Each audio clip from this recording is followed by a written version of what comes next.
এটাতে আর কোনো সমস্যা নেই। ডোর কানেকশনের বক্সটাও এখন পুরোপুরি ঠিকঠাক আছে, তো আমি এখন এখান থেকে বের হয়ে যাব। আসসালামু আলাইকুম এভরিওয়ান, সকাল সকাল চলে আসলাম অফিসে, এবং অফিসে যে শুনি কি 4 নাম্বার লিফটটাতে নাকি খুবই শব্দ হচ্ছে। তো এখন আমরা এটাকে নামাবো এবং নামিয়ে দেখবো যে এটাতে কি শব্দ হচ্ছে। তো লিফট এখন আছে 12 তলাতে, এটাকে এখন আমি ফায়ারে গিয়ে চাবি মারবো, মেরে এটাকে আমি গ্রাউন্ড ফ্লোরে নিয়ে আসবো।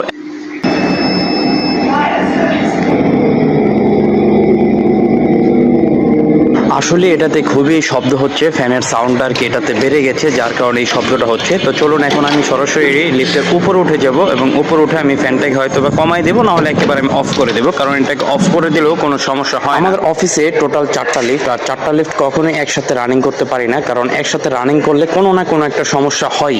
অয়েল পোর্টটা এখন আমরা একটু চেক দেবো। অয়েল পোর্টটার মোটামুটি অয়েল পর্যাপ্ত পরিমাণ আছে, এটাতে আর কোনো সমস্যা নেই। এটাতে এখন আপাতত আর কোনো সমস্যা নেই। তো এখন আমি হচ্ছে ডোর কানেকশনের বক্সটা একটু চেক দিব। তো এটা যদি ঠিকঠাক থাকে তাহলে আমি এখন এখান থেকে বের হয়ে যাব। তো ডোর কানেকশনের বক্সটাও এখন পুরোপুরি ঠিকঠাক আছে, তো আমি